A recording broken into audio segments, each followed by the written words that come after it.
learning curve going from Cura to Bambu slicer. When I first started 3D printing, I 3D printed on my Ender 3v2 and I used Cura for everything for a very long time.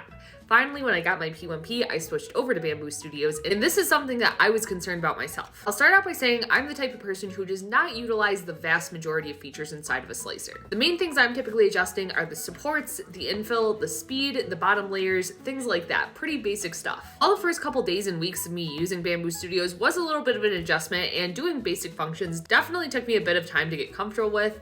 As I moved over and got more comfortable with using Bambu Studios, ultimately I did end up liking it better, and I did not find the learning curve to be very steep, especially if you already have experience using other slicers, as ultimately most of them are pretty similar across the board. Moving to Bambu Studios, a huge win for me at the time because I had not set up any custom settings inside of Cura, was the ability to send prints right from Bambu Studios to my printer without having to worry about SD cards, as well as being able to monitor my 3D prints right inside of Bambu Studios. Also, what I learned recently, because I just started using Maker World, is that if you download files from Maker World, you can also automatically import them to Bambu Studios, which makes it just overall a very seamless process. However, a few things I didn't like at the time. When I first started using Bambu Studios, you did not have the ability to import any printers into it other than Bambu printers. We have loosened up those restrictions a bit since then. However, the list is still pretty limited, whereas inside of Cura, you could have pretty much any printer under the sun brought into there and already have a profile built for it. Also, when I had first moved from Cura to Bambu Studios, I had felt like the tree supports, which is my default support setting,